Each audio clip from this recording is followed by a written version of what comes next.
Hi everyone, my name is Luna Ramirez and I'm the Community Engagement Specialist for BPI here in Columbia, Missouri. Joining me today is Michaela Good. Michaela, thank you so much for joining us. Do you mind introducing yourself and telling us what you do for BPI? Yeah, so thanks for having me, Luna. My name is Michaela Good. I was born and raised in Central Illinois.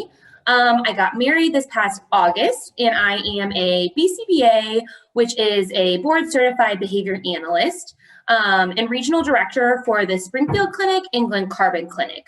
And our Glen Carbon Clinic is going to be servicing all of the Madison County area. Awesome. So today I kind of wanted to talk about potty training, which is quite the milestone for any parent and kiddo. So the first question is, where do you recommend that we start? Yeah, so potty training is definitely something that we work on a lot with ABA services, and I know is something a lot of parents struggle with on where to even start. So my first recommendation is always to try to follow a predetermined schedule. In the beginning, maybe starting with smaller durations, like going to the bathroom every 5 to 10 minutes, which I know sounds like a lot in the beginning. So I usually suggest parents to start this on like a Saturday where they're not going anywhere. Because really the idea is then you'll gradually thin that as they go potty on the toilet or as they stay dry and don't have accidents. The idea isn't that you're going every 5 minutes for 5 weeks. It's hopefully you can thin that pretty quickly.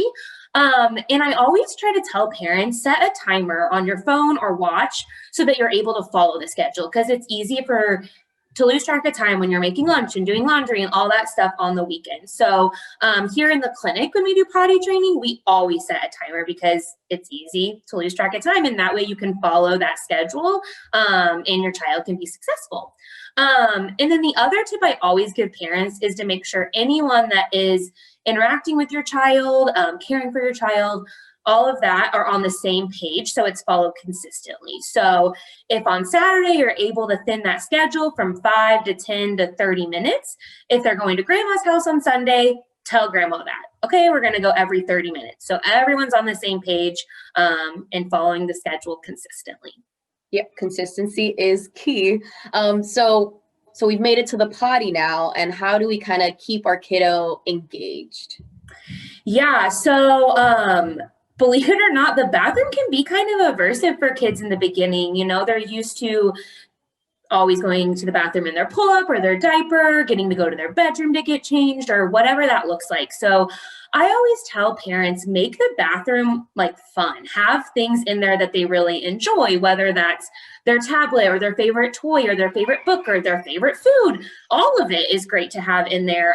It really helps associate that bathroom and that environment with all the good things and all the things they like.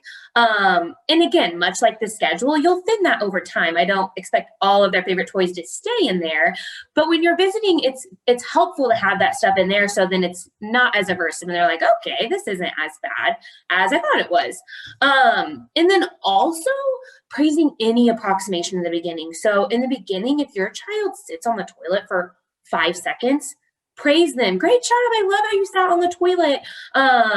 And even if there's only like a couple dribbles, like telling them, great job, that was awesome. Because you want them to know that that's a good thing and they get all of their favorite things when that happens. So that's usually where I tell parents how they can stay engaged and act like it's the best thing in the world to go in there. Just got to cheer them on, be their biggest cheerleader. Got you. And then now we're seeing progress. How do we keep up the good work? How do we, you said we're thinning things out. How do we make sure that we continue on a good track? Yeah, so I know it's definitely easier than said than done, but getting rid of the pull-ups in diapers. Kids are so smart and they're going to learn like, okay, we did this for 5 hours, but then mom gave me a pull-up, and they're going to learn to hold it. They're going to learn that I don't have to go at all. We just do this routine and then I get to, have my full void in a pull-up or diaper. So definitely getting rid of those. I know in the beginning, you'll usually put them in it before bed, but having them like out of reach, not during the day, totally ditching them completely. The other way to help keep that good progress is withholding, so not giving the child 1 to 2 things that is their favorite. So if Hershey Kisses are their favorite thing in the world, don't give them that unless they go potty on the toilet. I usually tell parents like 1 to 2 things that are easy to withhold. So, in this day and age, a lot of kids love the tablet. That might not be easy to withhold though, right? Because there's a TV in the house and they can get their sister's tablet. So stuff like that that's hard to withhold, just don't withhold that. Do things that are easy. So like their favorite book, their favorite stuffed animal, their favorite food, whatever that may be. And then what will happen is if they don't get access to that, except when they go potty on the toilet, they're going to be like, that's great. And I want that again. And they'll hopefully have more successful voids on the toilet and get access to those items.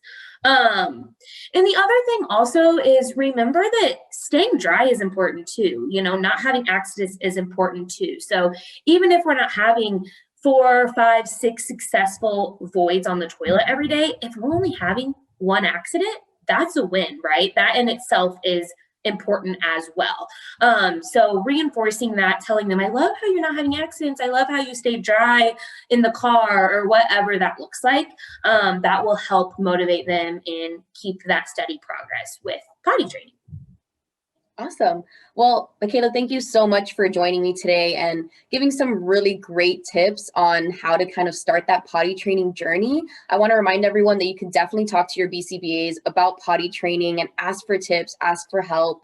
And I also want to remind everyone, especially in the Madison County area, that our clinic is opening up February 8th. We're very excited. You can learn more at bpiaba.com or giving us a call. I hope you have a wonderful day. Thank you for joining us.